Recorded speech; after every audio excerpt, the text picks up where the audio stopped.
Friends, welcome to the YouTube channel Vasani sir chemistry. સૌથી પહેલા તો મારી ચેનલને સબસ્ક્રાઇબ કરી દો તથા બાજુમાં આપેલા બેલ આઇકનને દબાવવાનું ભૂલશો નહીં।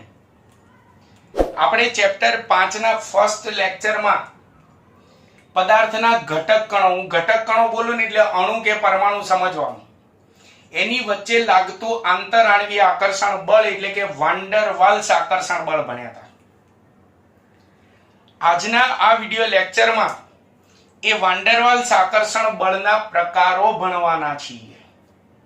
એના ત્રણ પ્રકારો છે, ત્રણ પ્રકારો ભણવાના છે। એના પ્રકારોની થિયરી સમજાવું એ પહેલા માત્ર અહીંયા કેટલાક હું અણુઓ સમજાવું, એ અણુઓ વિશે પ્રાથમિક માહિતી તમારી પાસે હોવી જોઈએ તો પ્રકારોમાં ખ્યાલ આવશે, તો સમજો માત્ર, પછી હું થિયરી શરૂ કરીશ। જેમ કે Cl2 નો અણુ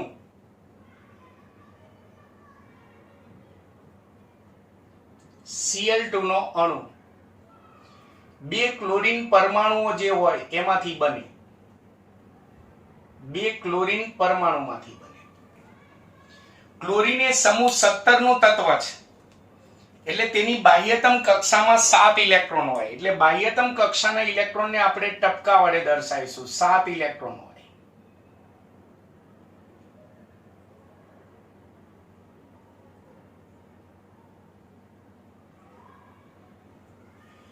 તો હવે નિષ્ક્રિય વાયુની બાહ્યતમ કક્ષામાં 8 ઇલેક્ટ્રોન હોય, એટલે એવું કહેવાય કે નિષ્ક્રિય વાયુ તત્વો સ્થાયી અષ્ટક રચના ધરાવે છે। અષ્ટક રચના એટલે બાહ્યતમ કક્ષામાં 8 ઇલેક્ટ્રોન છે। તો ક્લોરીનની બાહ્યતમ કક્ષામાં 7 ઇલેક્ટ્રોન છે, તો બંને ક્લોરીનના પરમાણુને નિષ્ક્રિય વાયુ તત્વ જેવી સ્થાયી અષ્ટક રચના પ્રાપ્ત કરવી હોય, એટલે કે બાહ્યતમ કક્ષામાં 8 ઇલેક્ટ્રોન પ્રાપ્ત કરવા હોય તો બંનેને એક એક ઇલેક્ટ્રોનની જરૂર છે। તો જેથી બંને ક્લોરીનના પરમાણુઓ એક એક ઇલેક્ટ્રોનની ભાગીદારી કરશે, આવું ચેપ્ટર નંબર 4 માં પણ આવે। જેથી બંને ક્લોરીન પરમાણુઓ વચ્ચે ઇલેક્ટ્રોનની ભાગીદારીથી એક સહસંયોજક બંધ બનશે અને જેથી Cl2 નો અણુ બનશે। ક્લિયર? Cl2 નો અણુ કેવી રીતે બન્યો તે સમજાવ્યું। એ રીતે હું બીજો અણુ સમજાવું છું, HCl નો અણુ। HCl ના અણુમાં હાઇડ્રોજન પાસે 1 ઇલેક્ટ્રોન હોય, ક્લોરીનની બાહ્યતમ કક્ષામાં 7 ઇલેક્ટ્રોન હોય, 1 2 3 4 5 6 અને 7। તો બંનેને નિષ્ક્રિય વાયુ તત્વ જેવી સ્થાયી રચના પ્રાપ્ત કરવી હોય તો બંનેને એક એક ઇલેક્ટ્રોનની જરૂર છે। તો અહીંયા પણ હાઇડ્રોજન અને ક્લોરીન બંને એક એક ઇલેક્ટ્રોનની ભાગીદારી કરશે, જેથી હાઇડ્રોજન અને ક્લોરીન જે છે બંને વચ્ચે એક સહસંયોજક બંધ બનશે અને HCl નો અણુ બનશે। એક અણુમાં મેં એવું સમજાવ્યું છે કે જેમાં એક જ તત્વના બંને પરમાણુ હોય, અને બીજો અણુ એવો લીધો કે જેમાં બંનેમાં એક જ અણુની અંદર બે અલગ અલગ તત્વના પરમાણુ છે। હવે બીજું કહી દઉં કે આ ભાગીદારીનું ઇલેક્ટ્રોન યુગ્મ હોય, ઇલેક્ટ્રોન યુગ્મ બોલું છું એટલે એક યુગ્મમાં 2 ઇલેક્ટ્રોન આવે। આ ભાગીદારીના ઇલેક્ટ્રોન યુગ્મોને બંધકારક ઇલેક્ટ્રોન યુગ્મ કહેવાય, અને બંધમાં ભાગ ન લીધા હોય આવા ઇલેક્ટ્રોન યુગ્મોને અબંધકારક ઇલેક્ટ્રોન યુગ્મો કહેવાય। ચેપ્ટર 4 માં જ આવે છે। તો આની અંદર ભાગીદારીમાં ઇલેક્ટ્રોન યુગ્મ કેટલા છે? 1। આમાં પણ કેટલા છે? 1। ચલો, આમાં ક્લોરીન ઉપર અબંધકારક ઇલેક્ટ્રોન યુગ્મો કેટલા? તો 1 2 અને 3। આની ઉપર પણ કેટલા? 1 2 અને 3 યુગ્મો। ચલો, આની અંદર બંધ બન્યા પછી ક્લોરીન ઉપર અબંધકારક ઇલેક્ટ્રોન યુગ્મ કેટલા? 1 2 3। આમાં જો, આમાં અબંધકારક ઇલેક્ટ્રોન યુગ્મ આની ઉપર પણ 3 છે અને આની ઉપર પણ 3 છે। આમાં બંધ બન્યા પછી ક્લોરીન ઉપર અબંધકારક ઇલેક્ટ્રોન યુગ્મ કેટલા? તો 3 છે। પણ હાઇડ્રોજન ઉપર અબંધકારક ઇલેક્ટ્રોન યુગ્મ કેટલા વધે છે? તો બંધ બનાવ્યા પછી એકેય વધતો નથી. એટલે યાદ રાખવાનું, બંધમાં ભાગ લીધેલા ઇલેક્ટ્રોન યુગ્મને બંધકારક ઇલેક્ટ્રોન યુગ્મ કહેવાય અને બંધમાં ભાગ ન લીધા હોય તેવા ઇલેક્ટ્રોન યુગ્મને અબંધકારક ઇલેક્ટ્રોન યુગ્મ કહેવાય. હવે ચેપ્ટર 3 વિદ્યુત ઋણતા યાદ કરો. આ બંધકારક ઇલેક્ટ્રોન યુગ્મને આકર્ષવાની ક્ષમતાને કહેવાય વિદ્યુત ઋણતા.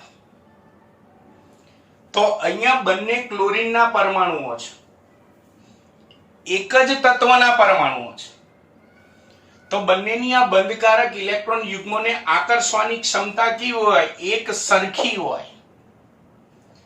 એટલે આવા અણુમાં આ બંધકારક ઇલેક્ટ્રોન યુગ્મો ને આ જેટલી પ્રબળતાથી આમ આકર્ષે એટલી જ પ્રબળતાથી આ ક્લોરીનનો પરમાણુ આમ આકર્ષે. એટલે બંધકારક ઇલેક્ટ્રોન યુગ્મો બંને પરમાણુની બરાબર વચ્ચે હોય. જ્યારે આની અંદર વિદ્યુત ઋણતા એટલે આ બંધકારક ઇલેક્ટ્રોન યુગ્મને આકર્ષવાની ક્ષમતા હાઇડ્રોજન કરતા ક્લોરીનની વિદ્યુત ઋણતા વધારે હોય, એટલે કે ક્લોરીન જે છે એની આ બંધકારક ઇલેક્ટ્રોન યુગ્મને આકર્ષવાની ક્ષમતા વધારે હોય, જેથી આ બંધકારક ઇલેક્ટ્રોન યુગ્મ એ બંનેની બરાબર વચ્ચે ના રહે. જેની વિદ્યુત ઋણતા વધારે હોય ને એ પરમાણુ તરફ થોડો આકર્ષાયેલો રહે. આમાં વિદ્યુત ઋણતા સરખી છે એટલે બંધકારક ઇલેક્ટ્રોન યુગ્મ બંનેની બરાબર વચ્ચોવચ્ચ હોય. જ્યારે આમાં ક્લોરીનની વિદ્યુત ઋણતા વધારે છે, બંધકારક ઇલેક્ટ્રોન યુગ્મને આકર્ષવાની ક્ષમતા વધારે છે, એટલે બંધકારક ઇલેક્ટ્રોન યુગ્મ જેની વિદ્યુત ઋણતા વધારે હોય તેના તરફ આકર્ષાયેલો રહે.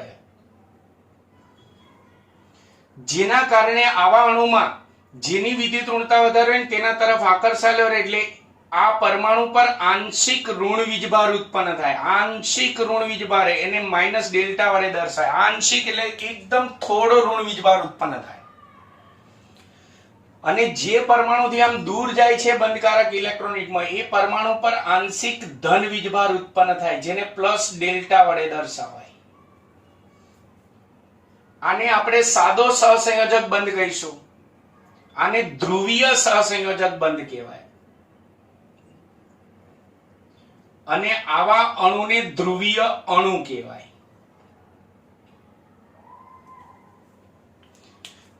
આમાં બંનેની બરાબર વચ્ચોવચ્ચ બંધકારક ઇલેક્ટ્રોન યુગ્મ રહે, એટલે એક પણ પરમાણુ પર આંશિક ઋણ વીજભાર કે ધન વીજભાર ઉત્પન્ન ના થાય, એટલે આ બંધને માત્ર સહસંયોજક બંધ કહેવાય. પણ આમાં જેની વિદ્યુત ઋણતા વધારે હોય તેના તરફ બંધકારક ઇલેક્ટ્રોન યુગ્મ થોડું આકર્ષાયેલું રહે, એટલે એક પરમાણુ પર આંશિક ઋણ વીજભાર ઉત્પન્ન થાય તો સામેના પરમાણુ પર આંશિક ધન વીજભાર ઉત્પન્ન થાય. આવા બંધને ધ્રુવીય સહસંયોજક બંધ કહેવાય અને આવા અણુને ધ્રુવીય અણુઓ કહેવાય. અને ધ્રુવીય સહસંયોજક બંધને આમ તીરની નિશાની વડે દર્શાવાય. જેના તરફ વિદ્યુત બંધકારક ઇલેક્ટ્રોન યુગ્મ આકર્ષાયેલું હોય તેના તરફ તીરની નિશાની રાખવાની. તો મેં આ બે પ્રકારના અણુ સમજાયા. આની અંદર બંધ ધ્રુવીય નથી એટલે આને અધ્રુવીય સહસંયોજક બંધ કહેવાય. આ ધ્રુવીય સહસંયોજક બંધ કહેવાય. આવા અણુને અધ્રુવીય અણુ કહેવાય. આવા અણુઓને અધ્રુવીય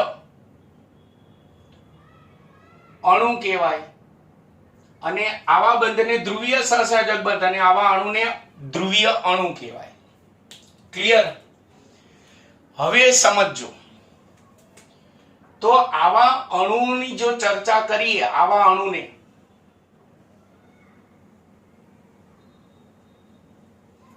એમાં ઇલેક્ટ્રોનની ગોઠવણી તમે જો થોડું વિચારીને, તો આમાં પણ અબંધકારક ઇલેક્ટ્રોન યુગ્મો 3 હતા. આમાં પણ અબંધકારક ઇલેક્ટ્રોન યુગ્મો 3 હતા અને આ બંધકારક ઇલેક્ટ્રોન યુગ્મો બંનેની બરાબર વચ્ચે રહે છે. એટલે આવા અણુના સામસામેના છેડે ઇલેક્ટ્રોનની સંખ્યા એટલે કે ઇલેક્ટ્રોનની ઘનતા સમાન રીતે વહેંચાયેલી હોય તેમ કહેવાય. એટલે અધ્રુવીય અણુઓમાં ઇલેક્ટ્રોનની ઘનતા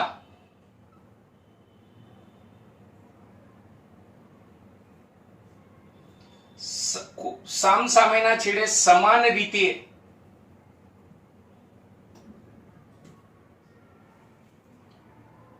વહેંચાયેલી છે તેમ કહેવાય.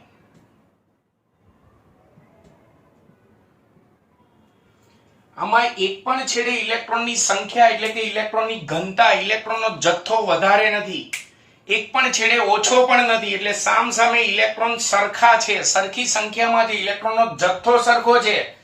એટલે કેમેસ્ટ્રીમાં એવું કહેવાય કે અધ્રુવીય અણુઓમાં કોઈ પણ બે સામસામેના છેડે ઇલેક્ટ્રોનની ઘનતા એટલે કે ઇલેક્ટ્રોનનું ઋણ વીજભારિત વાદળ સમાન રીતે વહેંચાયેલું હોય. એટલે અધ્રુવીય અણુઓને આમ આપણે સર્કલ વડે દોરીશું, સર્કલ દોરીશું. જ્યારે ધ્રુવીય અણુઓ જે છે એને લંબગોળ દોરીશું. કેમ, જો સમજજો. ધ્રુવીય અણુમાં તમે વિચારો, હાઇડ્રોજન અને ક્લોરીન છે. ક્લોરીન ઉપર 3 અબંધકારક ઇલેક્ટ્રોન યુગ્મો તો હતા જ, ઉપરાંત આંશિક ઋણ વીજભારિત છે, આંશિક ધન વીજભારિત છે અણુનો આ છેડો. ઉપરાંત ક્લોરીનની વિદ્યુત ઋણતા વધારે છે એટલે બંધકારક ઇલેક્ટ્રોન યુગ્મ પાછું ક્લોરીન તરફ આકર્ષાયેલું રહે. એટલે તમે વિચારો, જે પરમાણુની વિદ્યુત ઋણતા વધારે હોય તે પરમાણુના છેડે ઇલેક્ટ્રોનની ઘનતા વધારે હોય અને સામેના છેડે ઇલેક્ટ્રોનની ઉણપ હોય. એટલે એવું કહેવાય કે ધ્રુવીય અણુમાં ઇલેક્ટ્રોનની ઘનતા સમાન રીતે વહેંચાયેલી હોતી નથી. ઇલેક્ટ્રોનની ઘનતા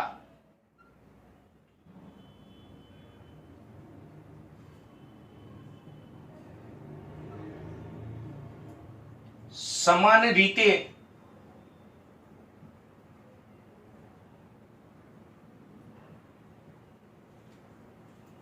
વહેંચાયેલી હોતી નથી.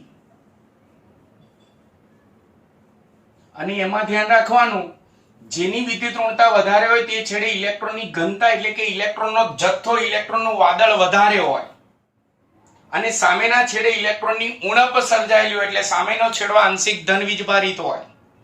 એટલે આવા ધ્રુવીય અણુને આપણે લંબગોળ વડે દર્શાવીશું થિયરીમાં. આ અધ્રુવીય અણુની વાત કરી. એવી રીતે પરમાણુઓની જો વાત કરવામાં આવે, પરમાણુઓ,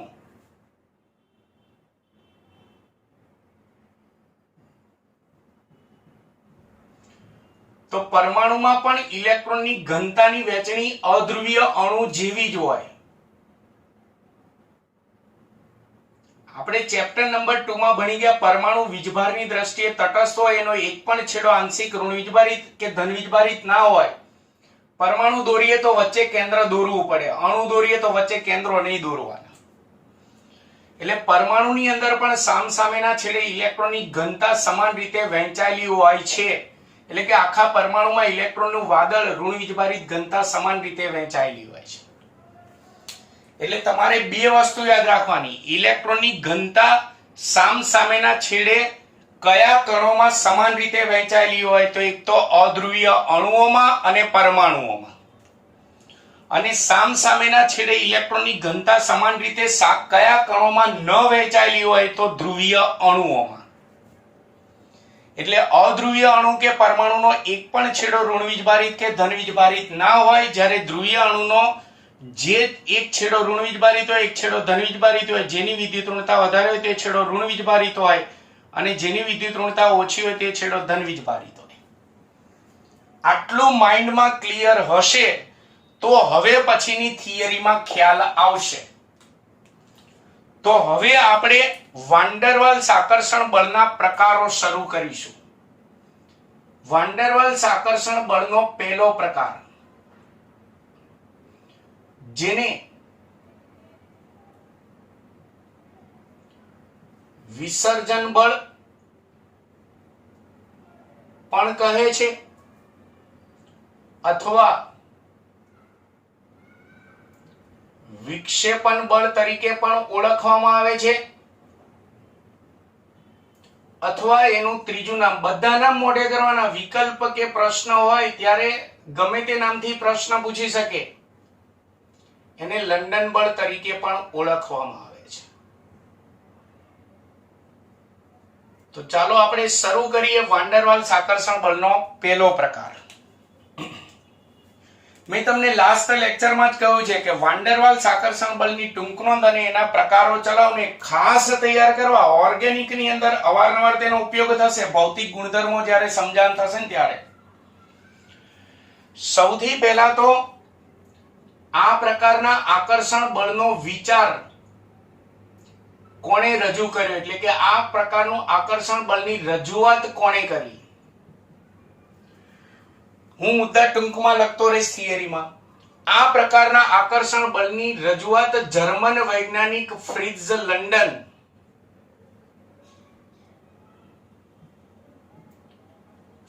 લંડને આ પ્રકારના આકર્ષણ બળની રજૂઆત કરી હતી. એટલે આ પ્રકારના આકર્ષણ બળને લંડન બળ તરીકે પણ ઓળખવામાં આવે છે. ચલો, આ પદાર્થના ઘટક કણો વચ્ચે લાગે તો કેવા પ્રકારના ઘટક કણો વચ્ચે જ પ્રવર્તે અને શા માટે?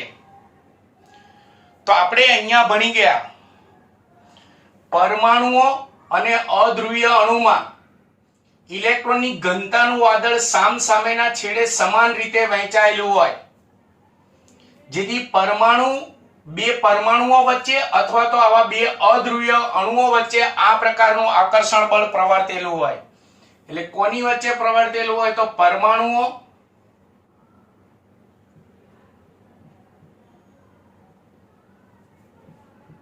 અથવા અધ્રુવીય અણુઓ.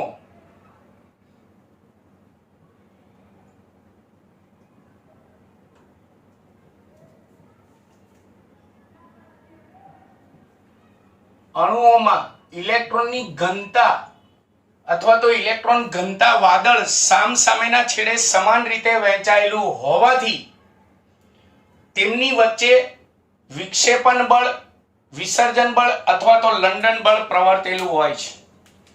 એટલે આપણે જે વાન ડેર વાલ્સ આકર્ષણ બળના 3 પ્રકારો ભણીએ તેમાંથી કયા પ્રકારનું આકર્ષણ બળ એ કયા ઘટક કણો વચ્ચે લાગે એ પણ તમારે ખાસ તૈયાર કરવું, મોઢે કરવું.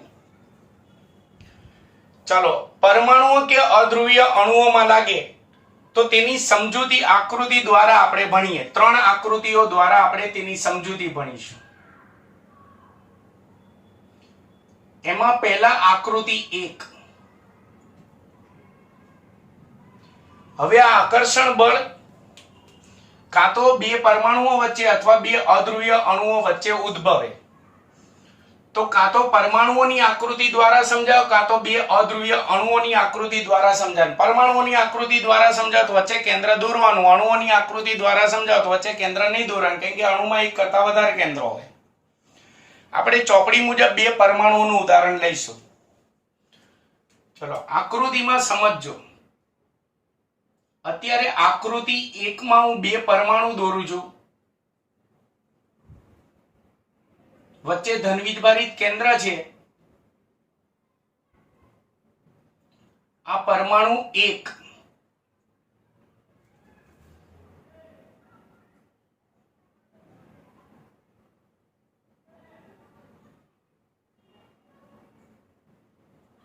અને આ પરમાણુ 2 છે.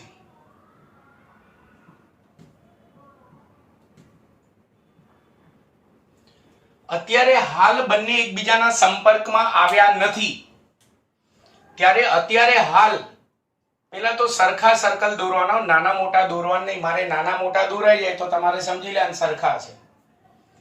અત્યારે બંને એકબીજાના સંપર્કમાં આવ્યા નથી, એટલે અહીંયા ભણ્યા તે મુજબ તેના સામ સામેના છેડે ઇલેક્ટ્રોનની ઘનતા વાદળ અથવા તો ઇલેક્ટ્રોનની ઘનતા બંનેમાં સમાન રીતે વહેંચાયેલી છે. ઇલેક્ટ્રોનની ઘનતા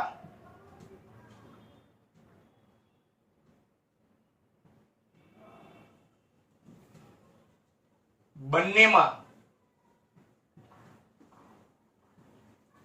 સમાન રીતે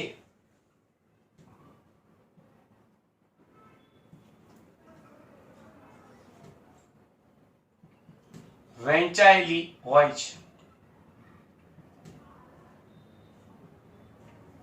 આકૃતિ 1 સમજાવી. હવે આકૃતિ 2. મેઇન આખા થિયરીમાં આકૃતિ 2 જે છે એ ખાસ સમજજો.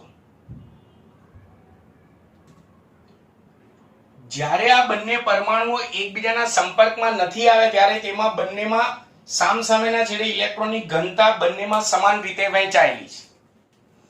હવે ધારી લો, એવી કલ્પના કરો કે આ પરમાણુને આપણે આમ ધક્કો મારીએ છીએ અને આ બંનેને એકબીજાના સંપર્કમાં લાવ્યા, આ બાજુથી બળ લગાડીએ છીએ અને આ બંને એકબીજાના સંપર્કમાં આવે છે. તો આકૃતિ 2 માં આપણે અહીંયા આ બાજુથી બળ લગાડીએ છીએ એવું સમજી લો. તો જ્યારે આ બંને પરમાણુ એકબીજાના સંપર્કમાં આવે ત્યારે પરમાણુ એક જે છે તેની ઇલેક્ટ્રોનની ઘનતામાં વિક્ષેપ ઉત્પન્ન થાય છે. વિક્ષેપ ઉત્પન્ન થાય એટલે શું થાય? તો પરમાણુ એક જે હતો એમાં સામસામેના છેડે આની જેમ ઇલેક્ટ્રોનની ઘનતા સમાન રીતે વહેંચાયેલી હતી. જેવું તમે સંપર્કમાં લાવવા માટે આમ બળ લગાડ્યું એટલે આની અંદર જે ઇલેક્ટ્રોનની ઘનતા જે સમાન રીતે વહેંચાયેલી હતી, આખું ઇલેક્ટ્રોનનું વાદળ તેના જમણી બાજુના છેડે ખસી જશે. તમારે વાદળ દોરવાનું નથી, તમને સમજાય એટલા માટે હું અહીંયા ડાર્ક કરું છું, બાકી તમારે દોરવાનું નથી, સમજાય એટલા માટે હું દોરું છું. એટલે જ્યારે પરમાણુ હતો ત્યારે આખું ઇલેક્ટ્રોનનું વાદળ સમાન રીતે વહેંચાયેલું હતું. જેવું બળ લાગ્યું અને બંને એકબીજાના સંપર્કમાં એટલે સૌથી પહેલા તો પરમાણુ એકની ઇલેક્ટ્રોનની ઘનતામાં વિક્ષેપ ઉત્પન્ન થયો. એનું આખું ઇલેક્ટ્રોનનું વાદળ જે છે ક્ષણિક, આ બધું ક્ષણવાર માટે હોય, ક્ષણિક જમણી બાજુના છેડે ખસી ગયું. એટલે જમણી બાજુના છેડે ઇલેક્ટ્રોનની ઘનતા વધી ગઈ અને ડાબી બાજુનો છેડો ખાલી થઈ ગયો એટલે કે ઇલેક્ટ્રોનની ઉણપ સર્જાઈ. એટલે ક્ષણવાર માટે આ પરમાણુ એક જે છે એનો જમણી બાજુનો છેડો જે છે એ ઋણ વીજભારિત થઈ જશે, કારણ કે ત્યાં ઇલેક્ટ્રોનની ઘનતા વધી ગઈ. અને ડાબી બાજુના છેડે ઇલેક્ટ્રોનની ઉણપ સર્જાઈ એટલે તે ક્ષણવાર માટે ધન વીજભારિત બની જશે. એટલે પરમાણુ એક જે છે એ કામ ચલાવો એટલે કે ક્ષણિક, કાયમી માટે નથી હોતું, આ ક્ષણિક આની જેમ ધ્રુવીય બન્યું.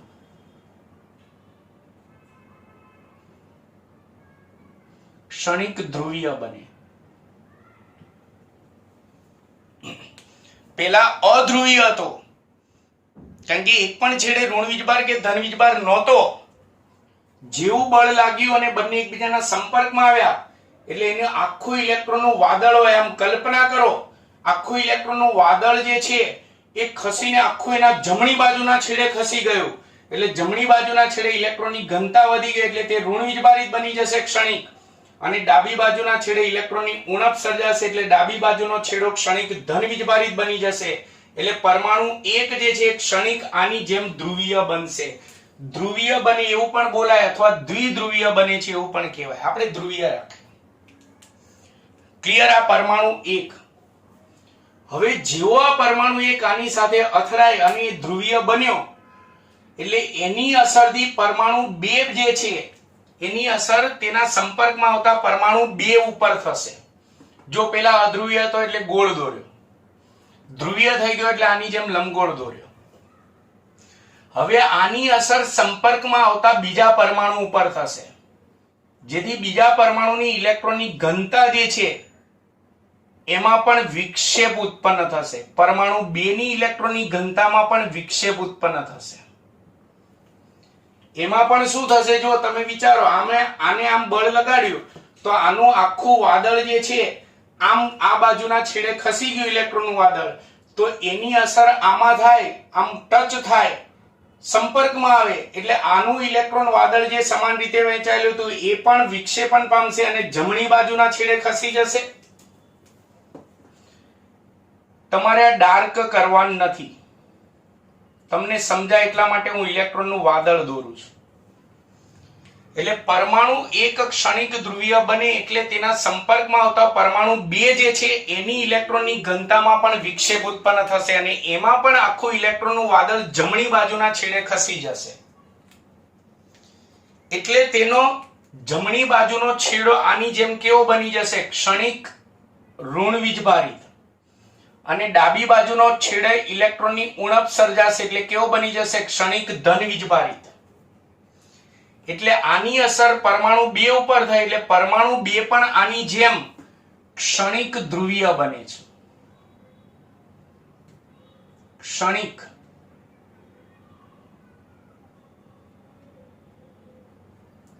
ધ્રુવીય બને. ટૂંકમાં વ્યવહારુ રીતે વિચારો તો આમાં જે ઇલેક્ટ્રોનનું વાદળ જે છે આમ બળ લાગ્યું એટલે બંનેમાં આખું ઇલેક્ટ્રોનનું વાદળ ધકેલાઈને બંનેમાં જમણી બાજુના છેડે જતું રહ્યું. એટલે બંનેના જમણી બાજુના છેડે ઇલેક્ટ્રોનની ઘનતા વધી ગઈ એટલે ઋણ વીજભારિત બની જશે અને બંનેમાં ડાબી બાજુના છેડે ઇલેક્ટ્રોનની ઉણપ સર્જાશે એટલે તે ધન વીજભારિત બની જશે અને ક્ષણિક દ્વિધ્રુવીય બની ગયા. આ બધું ક્ષણિક હોય. ક્ષણિક શબ્દ ઉપર હું વધારે ભાર મૂકું છું, કામ ચલાવ છું. ચલો, બંને ક્ષણિક દ્વિધ્રુવીય બની જાય પછી વિચારો, હવે કોમન સેન્સ એવી વસ્તુ છે કે હવે આ એક પરમાણુનો ઋણ વીજભારિત છેડો અને બીજા પરમાણુના ધન વીજભારિત છેડા, આ બંને વચ્ચે નિર્બળ આકર્ષણ બળ ઉત્પન્ન થશે. આ વાન ડેર વાલ્સ આકર્ષણ બળના પ્રકારો છે. આપણે વાન ડેર વાલ્સ આકર્ષણ બળની અંદર કીધું હતું તે નિર્બળ બળ છે. તો ઋણ છેડા અને ધન છેડા વચ્ચે નિર્બળ પણ ક્ષણિક જ, આ બધું ક્ષણિક છે. ક્ષણિક નિર્બળ આકર્ષણ બળ ઉત્પન્ન થાય છે. ક્ષણિક નિર્બળ આકર્ષણ બળ ઉત્પન્ન થાય છે. તો ઉત્પન્ન થયેલા ક્ષણિક નિર્બળ આકર્ષણ બળ જે છે એને જ વિસર્જન બળ, વિક્ષેપણ બળ અથવા લંડન બળ કહે છે.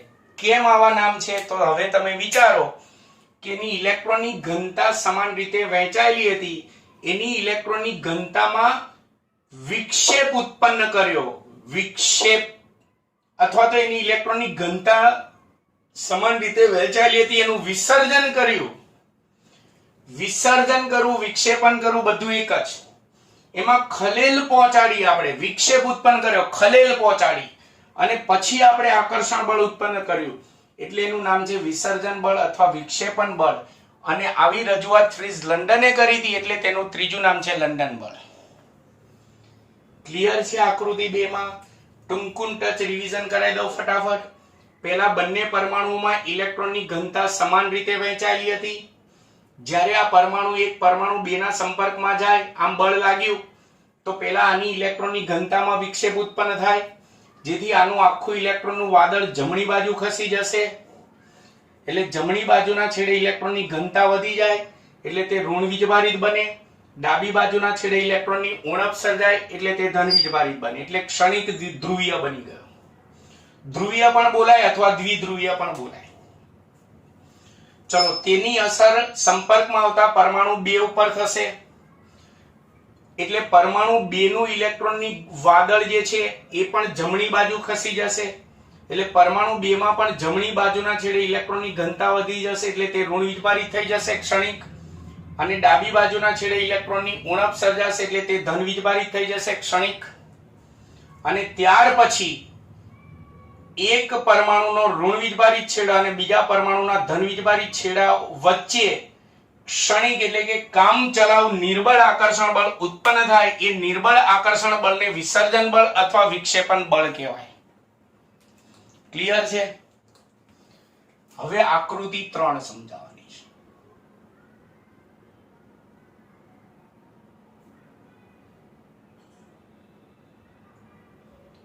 આકૃતિ 3 દોરી અને સીધું જ લખી નાખવાનું કે આ રીતે આકૃતિ 3 સમજાવી શકાય, પણ આપણે સમજીએ. ચલો, આમાં આ બાજુથી સંપર્કમાં લાવ્યા એટલે આમાં પહેલા વિક્ષેપ ઉત્પન્ન થયો ઘનતામાં, પછી આમાં વિક્ષેપ ઉત્પન્ન થયો. એવી રીતે ઊંધું વિચારો. ધારો કે આ બાજુથી બળ લાગ્યું હોય અને આ બાજુથી પરમાણુ આના સંપર્કમાં આવતો હોય તો પહેલા વિક્ષેપ શામાં ઉત્પન્ન થશે? પરમાણુ 2 માં.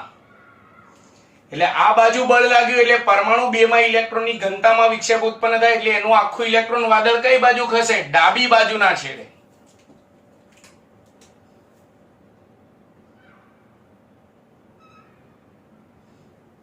એટલે પહેલા પરમાણુ 2 ની ઇલેક્ટ્રોનની ઘનતામાં વિક્ષેપ ઉત્પન્ન થાય, એમાં આખું ઇલેક્ટ્રોનનું વાદળ ડાબી બાજુના છેડે ખસી જાય. તમારે આ ઘૂંટવાનું નથી. એટલે એના ડાબી બાજુના છેડે ઇલેક્ટ્રોનની ઘનતા વધી ગઈ એટલે તે ઋણ વીજભારિત બની જાય અને જમણી બાજુનો છેડો ખાલી એટલે કે ઇલેક્ટ્રોનની ઉણપ સર્જાય એટલે તે ધન વીજભારિત બની જાય. એટલે આમાં પહેલા પરમાણુ 2 જે છે એ કામ ચલાવ એટલે કે ક્ષણિક દ્વિધ્રુવીય બનશે એટલે કે ધ્રુવીય બનશે. હવે આની સાથે અથડાય એટલે કે સંપર્કમાં આવે એટલે પરમાણુ 1 ની ઇલેક્ટ્રોનની ઘનતામાં પણ વિક્ષેપ ઉત્પન્ન થાય એટલે એમાં પણ ઇલેક્ટ્રોનનું વાદળ કઈ બાજુ ખસશે? ડાબી બાજુના છેડે. એટલે એની અસર પરમાણુ 1 ઉપર થાય. એમાં પણ ઇલેક્ટ્રોનનું વાદળ આખું કયા છેડે ખસી જશે? ડાબી બાજુના છેડે. એટલે એમાં ડાબી બાજુના છેડે ઇલેક્ટ્રોનની ઘનતા વધી જશે એટલે ડાબી બાજુનો છેડો જે છે એ ઋણ વીજભારિત બની જશે અને જમણી બાજુનો છેડો જે છે એ ધન વીજભારિત બની જશે એટલે પરમાણુ 1 પણ ક્ષણિક શું બની જશે? દ્વિધ્રુવીય એટલે કે ધ્રુવીય. અને ત્યાર પછી એકનો ઋણ વીજભારિત છેડો અને બીજાના ધન વીજભારિત છેડા વચ્ચે નિર્બળ આકર્ષણ બળ ઉત્પન્ન થાય. એ નિર્બળ આકર્ષણ બળને વિસર્જન બળ અથવા વિક્ષેપણ બળ અથવા લંડન બળ કહેવાય. એટલે ટૂંકમાં જો આમથી સંપર્કમાં આવતા હોય તો બંનેમાં ઇલેક્ટ્રોન વાદળ આમ જમણી બાજુના છેડે ખસી જશે એટલે બંનેના જમણી બાજુના છેડે ઇલેક્ટ્રોનની ઘનતા વધવાથી ઋણ વીજભારિત અને ડાબી બાજુના છેડે ઇલેક્ટ્રોનની ઉણપ સર્જાવાથી ધન વીજભારિત બને. અને જો બંને આમથી સંપર્કમાં આવતા હોય તો બંનેમાં આખું ઇલેક્ટ્રોનનું વાદળ ડાબી બાજુ ખસશે તો બંનેના ડાબી બાજુના છેડે ઇલેક્ટ્રોનની ઘનતા વધી જશે એટલે ડાબી બાજુના છેડા ઋણ વીજભારિત બનશે અને જમણી બાજુના છેડે ઇલેક્ટ્રોનની ઉણપ સર્જાશે એટલે તે ધન વીજભારિત બનશે. પણ એક ક્ષણિક ધ્રુવીય બને છે. આની જેમ કાયમી ધ્રુવીય હોતા નથી. ક્ષણવાર માટે વિક્ષેપ ઉત્પન્ન થયો છે એટલે ક્ષણવાર માટે આ વિરુદ્ધ વીજભાર ધરાવતા બે છેડા વચ્ચે નિર્બળ આકર્ષણ બળ ઉત્પન્ન થાય જેને વિક્ષેપણ બળ અથવા લંડન બળ કહેવાય છે. તો આવું બે પરમાણુઓ વચ્ચે સમજાયું તેવી રીતે આવા બે અણુઓ લઈને પણ આપણે સમજાવી શકીએ. એટલે બે પરમાણુઓ વચ્ચે અથવા તો બે અધ્રુવીય અણુઓ વચ્ચે ઇલેક્ટ્રોનની ઘનતામાં વિક્ષેપ ઉત્પન્ન કરીને આપણે જે નિર્બળ આકર્ષણ બળ ઉત્પન્ન કરીએ છીએ એને વિક્ષેપણ બળ અથવા લંડન બળ કહેવાય છે. એટલે આકૃતિ 3 સમજાવવાની નહીં, સીધું એની અંદર મુદ્દો લખી નાખવાનો કે આ જ રીતે આકૃતિ 3 સમજાવી શકાય. પછી લખી નાખવાનું આ જ રીતે બે અધ્રુવીય અણુઓમાં પણ વિક્ષેપણ બળ સમજાવી શકાય. અને પછી છેલ્લે વિક્ષેપણ બળની વ્યાખ્યા આપવાની ટૂંક નોંધમાં. એની વ્યાખ્યા આપવાની.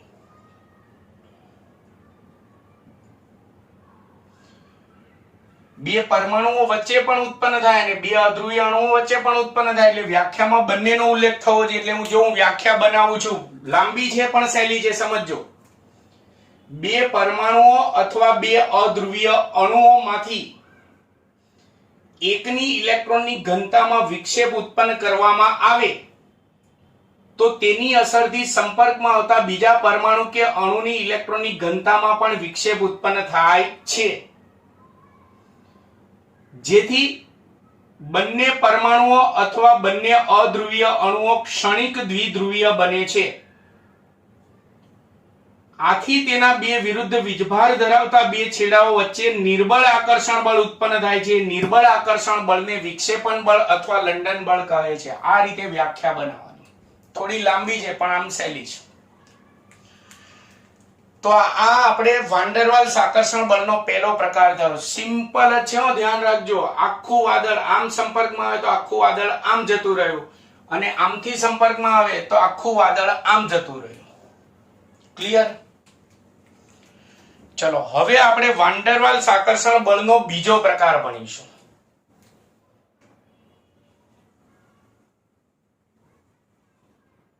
એટલે બીજો ક્વેશ્ચન આજના લેક્ચર. દ્વિધ્રુવીય આકર્ષણ બળ. દ્વિધ્રુવીય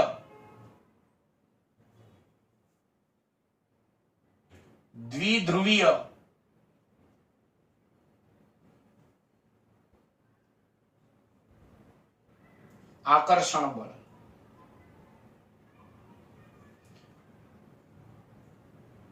નામ ઉપરથી ખબર પડી જાય દ્વિધ્રુવીય આકર્ષણ બળ છે. તો આવા બે દ્વિધ્રુવીય અણુ, ધ્રુવીય અણુ પણ બોલાય અથવા દ્વિધ્રુવીય અણુ પણ કહેવાય. આવા બે દ્વિધ્રુવીય અણુઓ વચ્ચે લાગે. એટલે કયું આકર્ષણ બળ કયા બે કણો વચ્ચે લાગે ને ખાસ યાદ રાખજો. આ બે પરમાણુઓ વચ્ચે અથવા બે અધ્રુવીય અણુ વચ્ચે. તો આ કયા અણુઓ વચ્ચે લાગે? બે દ્વિધ્રુવીય અણુઓ વચ્ચે, એટલે કે બે ધ્રુવીય અણુઓ વચ્ચે લાગે. તો આની અંદર પહેલા હું એક ધ્રુવીય અણુ સમજાવવાનો. પેલા એક ધ્રુવીય અણુ આપણે સમજાવીશું, HCl નું ઉદાહરણ લઈ, અને પછી એવા બે અણુઓ વચ્ચેનું આકર્ષણ બળ સમજાવીશું. ચાલો પેલા એક અણુ આપણે સમજાવીએ. ધારો કે આ HCl નો અણુ છે, એમાં હાઇડ્રોજન અને ક્લોરીન બંને વચ્ચે એક એક ઇલેક્ટ્રોનની ભાગીદારી થાય છે.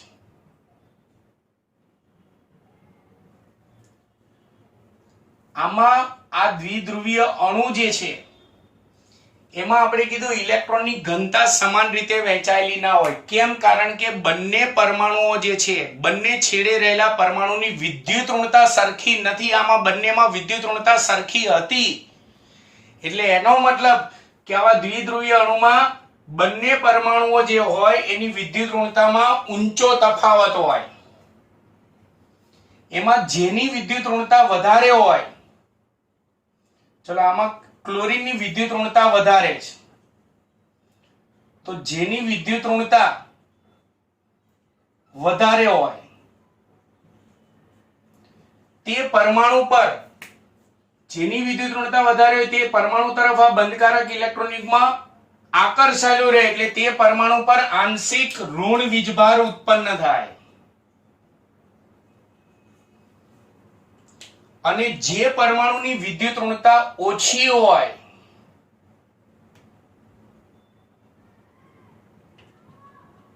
વિદ્યુત ઋણતા ઓછી હોય તે પરમાણુ પર આંશિક ધન વીજભાર ઉત્પન્ન થાય. એટલે આવા અણુમાં જેની વિદ્યુત ઋણતા વધારે હોય તે પરમાણુ તરફ ઇલેક્ટ્રોનની ઘનતા વધારે હોય, ઇલેક્ટ્રોનનો જથ્થો વધારે હોય, જો અહીંયા દેખાય છે. અને જેની વિદ્યુત ઋણતા ઓછી હોય તે છેડે ઇલેક્ટ્રોનની ઉણપ સર્જાયેલી હોય કાયમ માટે. આમાં તો ક્ષણિક હતું, આમાં તો કાયમ માટે આવું હોય. એટલે જેની વિદ્યુત ઋણતા વધારે હોય તે પરમાણુ પર આંશિક ઋણ વીજભાર ઉત્પન્ન થયેલો હોય, જેની વિદ્યુત ઋણતા ઓછી હોય તે પરમાણુ પર આંશિક ધન વીજભાર ઉત્પન્ન થયેલો હોય, જેને માઇનસ ડેલ્ટા અને પ્લસ ડેલ્ટા વડે દર્શાવાય.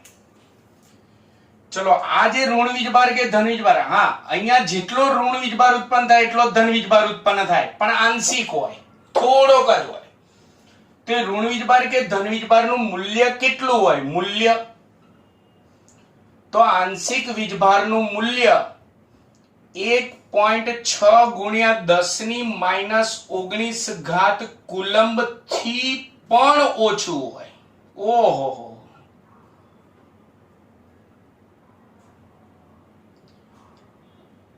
ચેપ્ટર 2 યાદ કરો.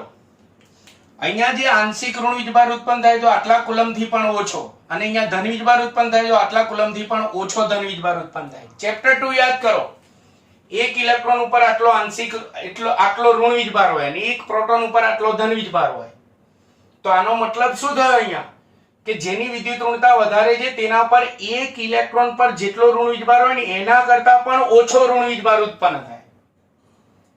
અને એક પ્રોટોન ઉપર આટલો ધન વીજભાર હોય તો અહીંયા એનો મતલબ જેની વિદ્યુત ઋણતા ઓછી હોય એ તે પરમાણુ પર એક પ્રોટોન કરતા પણ ઓછો ધન વીજભાર ઉત્પન્ન થાય. એટલે ખૂબ જ ઓછું મૂલ્ય કહેવાય. એટલે જ આપણે બોલીએ છીએ આંશિક ઋણ વીજભાર ઉત્પન્ન થાય, આંશિક ધન વીજભાર ઉત્પન્ન થાય.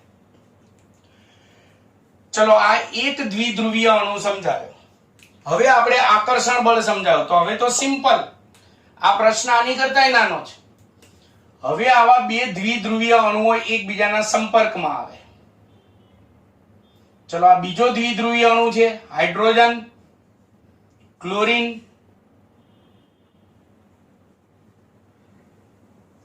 ક્લોરીનની વિદ્યુત ઋણતા વધારે છે એટલે તેના પર આંશિક ઋણ વીજભાર ઉત્પન્ન થાય. હાઇડ્રોજનની વિદ્યુત ઋણતા ઓછી છે એટલે તેના ઉપર ધન વીજભાર ઉત્પન્ન થાય.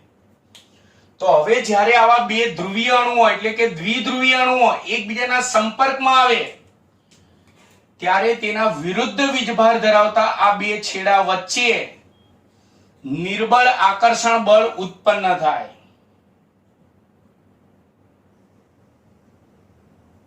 આકર્ષણ બળ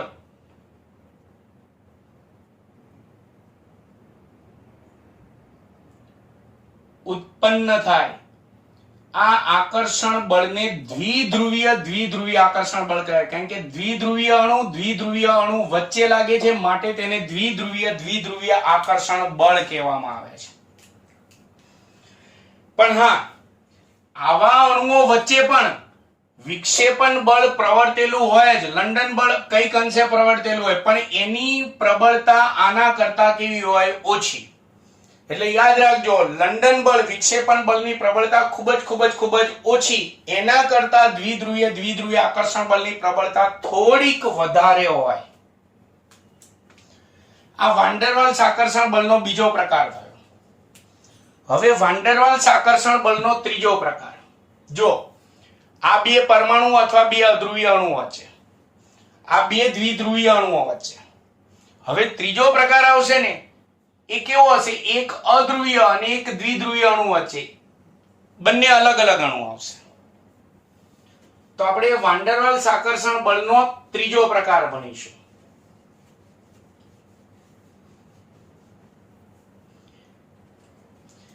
એ ત્રીજા પ્રકારનું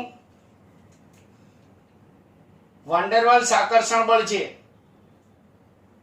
એમાં એક અણુ દ્વિધ્રુવીય હોય. એટલે જો આકર્ષણ બળનું નામ જેની વચ્ચે લાગે ને એના ઉપરથી નામ પડશે દ્વિધ્રુવીય, અને એક અધ્રુવીય અણુ હશે, આમાં પરમાણુ નહીં આવે.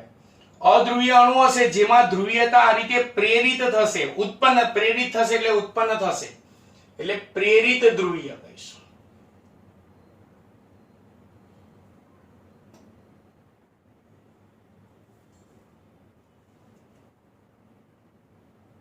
પ્રેરિત ધ્રુવીય આકર્ષણ બળ. ટૂંકમાં દ્વિધ્રુવીય અણુ એટલે આ, અને પ્રેરિત ધ્રુવીય એટલે અધ્રુવીય અણુ છે, એમાં ધ્રુવીયતા આપણે પ્રેરિત કરવાની, એટલે આની જેમ ઉત્પન્ન કરવાની. તો ચાલો એને બે આકૃતિ દ્વારા સમજાવીએ. આ પણ નાનકડો પ્રશ્ન છે. ધારો કે મારી પાસે એક દ્વિધ્રુવીય અણુ છે AB. આની જેમ સમજો, એમાં બી છેડો જે છે, બી પરમાણુની વિદ્યુત ઋણતા વધારે છે, એટલે બંધકારક ઇલેક્ટ્રોન યુગ્મ કોની તરફ આકર્ષાયેલું રહે? બી તરફ. જેથી બી છેડે ઇલેક્ટ્રોનની ઘનતા વધારે હોય એટલે તે આંશિક ઋણ વીજભારિત હોય, અને એ છેડે ઇલેક્ટ્રોનની ઉણપ સર્જાય, એની વિદ્યુત ઋણતા ઓછી છે એટલે તે આંશિક ધન વીજભારિત હોય. એટલે દ્વિધ્રુવીય અણુમાં ભણ્યા, જેની વિદ્યુત ઋણતા વધારે હોય તે છેડે ઇલેક્ટ્રોનની ઘનતા વધારે હોય, એટલે અને સામેના છેડે ઇલેક્ટ્રોનની ઉણપ હોય, એટલે દ્વિધ્રુવીય અણુ જે છે તેમાં ઇલેક્ટ્રોનની ઘનતા સમાન રીતે વહેંચાયેલી હોતી નથી. ઇલેક્ટ્રોનની ઘનતા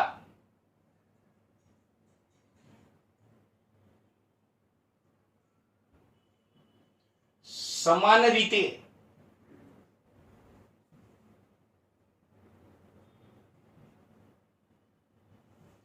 વહેંચાયેલી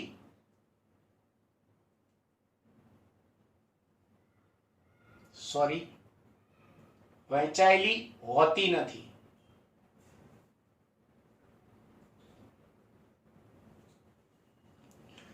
ચલો હવે બીજો અણુ લઈએ, અધ્રુવીય અણુ. મેં તમને અહીંયા કીધું પરમાણુ દોરો તો કેન્દ્ર દોરવાનું હોય, અણુ દોરીએ તો એમાં એક કરતા વધારે કેન્દ્રો, એટલે એમાં કેન્દ્રો નો દોરવાનો હોય. અધ્રુવીય અણુ હોય કે પરમાણુ હોય તેમાં ઇલેક્ટ્રોનની ઘનતા સમાન રીતે વહેંચાયેલી હોય.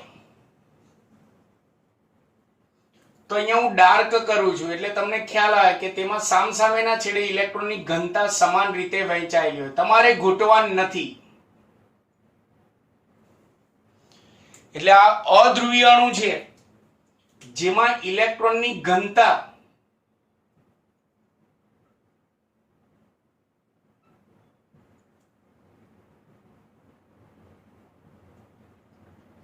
સમાન રીતે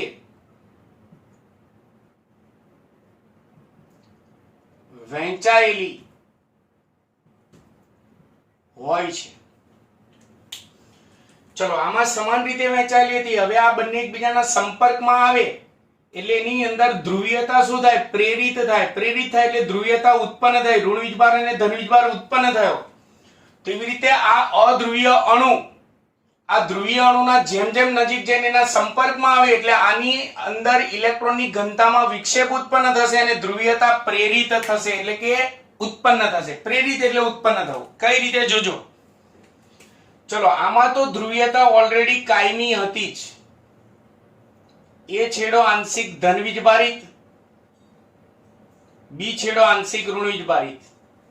એટલે આ છેડે ઇલેક્ટ્રોનની ઘનતા વધારે હતી જ. પણ જેવો આ અધ્રુવીય અણુ આના સંપર્કમાં આવે એટલે આની ઇલેક્ટ્રોનની ઘનતામાં વિક્ષેપ ઉત્પન્ન થાય. પણ ધ્યાન રાખજો, આની જેમ નથી કે આમ જાય તો આમ ધકેલાય, આમ જાય તો આમ ધકેલાય. આમાં જેમ જેમ નજીક આવતો જાય તેમ આનું આખું ઇલેક્ટ્રોનનું વાદળ જે છે આમ ખસતું જશે. અણુ આમ જાય છે, વાદળ આમ જશે. એટલે જેમ આમ નજીક આવે તેમ એનું આખું ઇલેક્ટ્રોનનું વાદળ જે છે એ જમણી બાજુના છેડે ખસી જશે. ટૂંકમાં આનો ઋણ વીજભારિત છેડો જે છે તેની વિરુદ્ધ દિશામાં ખસશે. એટલે આની ઇલેક્ટ્રોનની ઘનતામાં વિક્ષેપ ઉત્પન્ન થયો એટલે આ છેડો કેવો બન્યો? ક્ષણિક ઋણ વીજભારિત. અને આ છેડે ઇલેક્ટ્રોનની ઉણપ સર્જાય એટલે કેવો બન્યો? ધન વીજભારિત. એટલે પહેલા ઇલેક્ટ્રોનની ઘનતા સમાન રીતે વહેંચાયેલી હતી. જેવો આના આમ સંપર્કમાં એટલે ઇલેક્ટ્રોનનું વાદળ આમ. જોજો, આમાં ખાસ ધ્યાન રાખજો, અણુ આમ જાય તો વાદળ આમ જાય. એટલે ઇલેક્ટ્રોનની ઘનતામાં વિક્ષેપ ઉત્પન્ન થયો એટલે આમાં ધ્રુવીયતા પ્રેરિત થઈ. આ ઓલરેડી દ્વિધ્રુવીય હતો, આમાં ધ્રુવીયતા પ્રેરિત થઈ એટલે કે ઉત્પન્ન થઈ. એટલે આ આકર્ષણ બળનું નામ શું છે? દ્વિધ્રુવીય પ્રેરિત ધ્રુવીય આકર્ષણ બળ. હવે શું થશે જોજો. આમાં ધ્રુવીયતા પ્રેરિત થઈ. હવે આના વિરુદ્ધ વીજભાર ધરાવતા બે છેડા, ઋણ વીજભારિત અને ધન વીજભારિત બે છેડા વચ્ચે નિર્બળ આકર્ષણ બળ ઉત્પન્ન થાય. નિર્બળ આકર્ષણ બળ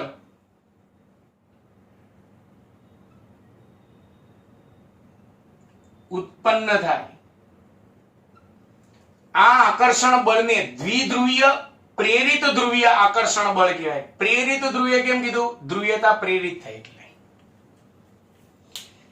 એટલે યાદ રાખવાનું, આ બે અધ્રુવીય અણુ અથવા બે પરમાણુઓ વચ્ચે. બીજું આકર્ષણ બે દ્વિધ્રુવીય એટલે કે બે ધ્રુવીય અણુઓ વચ્ચે. અને આ એક દ્વિધ્રુવીય અણુ અને એક અધ્રુવીય અણુ વચ્ચે ઉત્પન્ન થાય.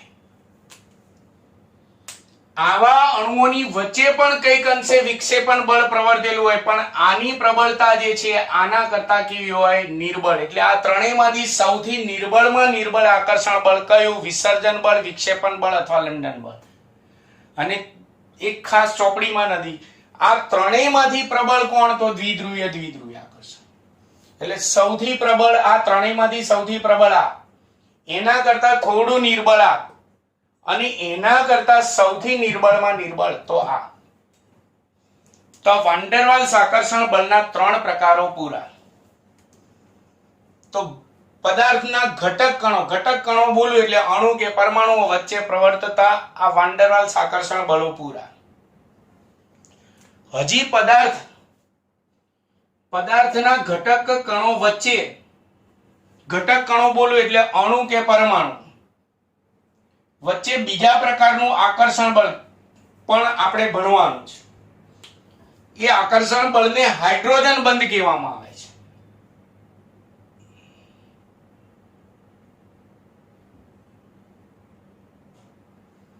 આપણે દ્રવ્યની અવસ્થા ભણી રહ્યા છીએ, ઘન, પ્રવાહી અને વાયુ. તો દરેક પ્રકારના પદાર્થના અણુ વચ્ચે વાન ડેર વાલ્સ આકર્ષણ બળ પણ ભણી ગયા. હવે કેટલાક પદાર્થના અણુ વચ્ચે હાઇડ્રોજન બંધ પણ બને. પણ ધ્યાન રાખજો, વાન ડેર વાલ્સ આકર્ષણ બળ સાર્વત્રિક હોય, હાઇડ્રોજન બંધ સાર્વત્રિક નથી. તો હવે આપણે આ જ રીતે અણુ વચ્ચેનું જે વાન ડેર વાલ્સ આકર્ષણ બળ અને તેના પ્રકારો ભણ્યા, તો એ જ રીતે અણુ વચ્ચેનું હાઇડ્રોજન બંધ પ્રકારનું આકર્ષણ બળ ભણીશું. પણ આની ટૂંક નોંધ જે છે તમારે ચેપ્ટર 4 માં ભણવાની આવશે. તમારે આ ચેપ્ટર 5 માં વાન ડર વાલ્સ આકર્ષણ બળની ટૂંક નોંધ અને તેના 3 પ્રકારો ભણવાના. ચેપ્ટર 5 માં હાઇડ્રોજન બંધ આવે છે, પણ એ હાઇડ્રોજન બંધની ટૂંક નોંધ અને તેના પ્રકારો આપણે ચેપ્ટર 4 માં ભણીશું.